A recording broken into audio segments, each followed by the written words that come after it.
गुरु चरणन च विराजमान। गुरु रूप प्यारी साध संगत जीओ, वाहिगुरु जी का खालसा, वाहिगुरु जी की फतेह। बाणी गुरु गुरु व्यापार विच बाणी अमृत सारी, गुरबाणी का सेवक जन माने, पर गुरु निष्ठा।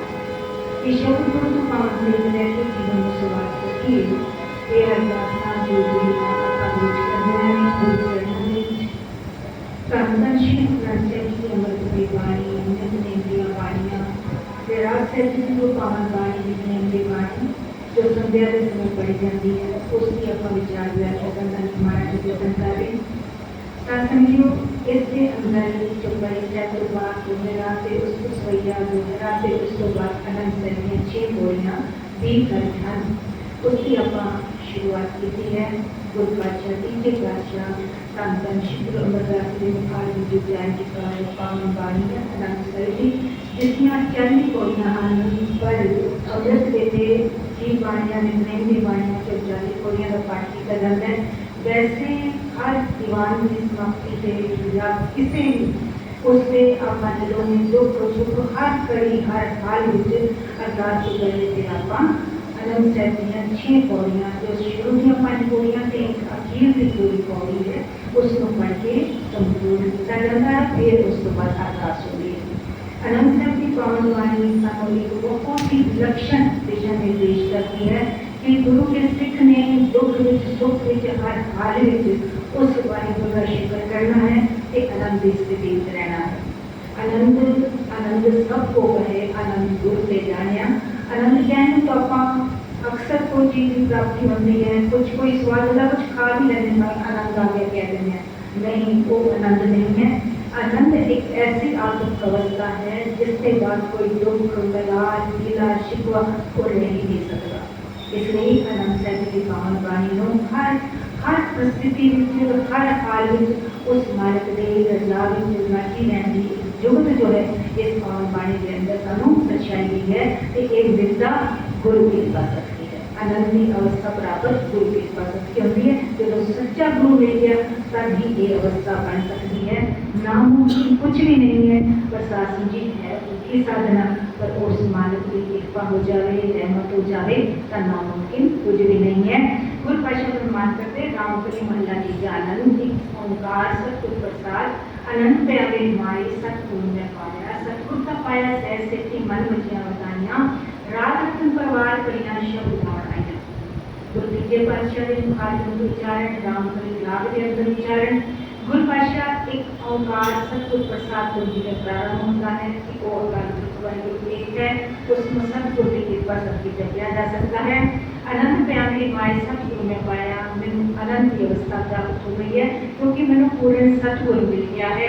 सतगुरु का पाया सह से माए शब्द मां शब्द भी इतने वरतों की है कि जिमें एक जीव स्त्री जीव आत्मा अपने मां संबोधित करते हुए कह रही हो गई कि मैंने अनंत की अवस्था प्राप्त हो गई है क्योंकि मैंने पूर्ण सतगुरु मिल गया है। सतगुरु का पाया सह से की मन बटिया बनाइया मैनू सहज अवस्था की प्राप्ति ते उससे सदके जो सारी गुरसिखां वालों सारिया उन्होंने जीव स्त्रियां जिन्होंने उस परमात्मा के रंग में लगिया हुई ने वो मानो मैनू बधाइयां देंदियां ने। इस अवस्था में जिवें आपां दुनियावी तौर पर कुछ प्राप्त होंदा आपां नूं कोई खुशी खेड़ा आंदा है जीवन में तां सानूं बधाइयां मिलदियां ने। उसी तरह जिहड़ी जीवात्मा उस परमात्मा के रंग में रंगी जाती है उसनूं फिर किस तरह की बधाइयां मिलदियां ने उसकी अवस्था को बयान करते हुए तीजे पातशाह फरमाते हैं गुरु पातशाह तो मंडली की पूर्ण गुरु की प्राप्ति के फलस्वरूप सदा स्थिर रहने वाली अवस्था की प्राप्ति हो गई है। मेरे मन में मानो खुशी के बाजे अनहद नाद बज रहे हैं। एक साधु की लिखे बाजे जो आप कोई भी इंस्ट्रूमेंट बजाते हैं कोई भी वाद्य यंत्र बजाते हैं उसको कोई स्टॉप देने कोई किसी को हवा करके किसी तरीके के नाल विस्तार नाल किसी चीज़ का बजाया जाता है पर शासन जो अनहद नाल जिहड़े ने वो सह सुभाए बजते हैं कि वो एक बहुत उच्ची आत्मिक अवस्था का जिक्र है। गुरु पातशाह फरमाते हैं हुण मेरे अंदर अनहद नाद बज रहे ने सुंदर राग अपने परिवार तथा रागणियों से मेरे हृदय कार्य मानो प्रभु की सच्ची स्तुति सच्ची प्रशंसा सच्ची कीर्ति यशोगान उपमा उस मालिक की उस्तत कर रहे हैं। उससे गीत गान आप पहुंचे ने सतगुरु जी स्वाभाविक अवस्था प्राप्त होगी उस परमेश्वर की अपार बख्शिश के सदके गुरु की प्राप्ति तथा पूर्ण गुरु की कृपा दृष्टि के नाल आनंद की प्राप्ति मुमकिन है। ये सारे जगत को समझा रहे हैं। रत्ना या अंगोलक के सुंदर राग अपने परिवार से उस वाहिगुरु की स्तुति करते हुए, तारीफ करते हुए, उस्तत करते हुए मेरे मन अंतर विच को विराजे ने। ऐसी उच्ची आत्मक अवस्था जो प्राप्त होती है तो वो अनहद वाच अनहद नाद बजता है जिससे उन्हें किसी वातावरण में वो श्रवण होनी, अनुभव होनी, महसूस होनी ये मुमकिन हो सकती है। आगे पाशा ब्रह्मोदय ने शब्दों तगाओ करी केरा मन जिन्हें बसाया पहले नानक आनंद हुआ सतगुरु में पाया। ये भाई आपने ईश्वर की उस वाली गुरु की सिलसिला देती गाओ जिस किसी ने भी गुरु कृपा नाल उस मालिक की स्तुति की है, स्तुति की है, इस सिमरन का शब्द मन में बसाया है, उससे हृदय का पूर्ण आनंद की अवस्था बन गई है। गुरु अमरदास जी महाराज मान करते हैं कि मेरे अंदर भी आनंद की पावन अवस्था बन गई है क्योंकि मैंने पूर्ण गुरु मिल गया है। फिर तो आया फिर लिखा है वे सतगुरु में पाया मैंने पूर्ण गुरु की प्राप्ति हो गई है, इसलिए इस अवस्था की प्राप्ति हुई है। ये मन मेरे तू सदा रहो करनाली हर नाल रहूं तो मन मेरे तू सब सारियां अंगीकारो करे तेरा कार्य सब सवार। गुरु पातशाह इस पौड़ी में मन को प्रबोधित करते हुए पावन सुदेश दिंदे हैं कि मेरे मन तू सदैव स्थिर अवस्था विच रह, अडोल स्थिति विच रह, क्योंकि हर जीवन में विसा समझो जीवन में दुख सुख जो चलते रहते हैं पर मन को टिका लेना उस टिकेगा कदों जो उस अडोल सदा कायम रहने वाले परमात्मा नाल उस मालिक के शब्द के नाल जे जुड़ जावांगे तां ही सासन के मन के विच ठहराव बढ़ सकता है। नहीं तो आपां खुशियां आईयां आपे तो बाहर हो गए, थोड़ी कोई गम आया तो आपां मारी तोबा करन लग जांदे हां। हर एक नूं बड़ा सौखा है कहना कि पानी विच रहो पर पानी विच रहना बड़ी औखी अवस्था है ते उस तो बिना चारा भी नहीं है।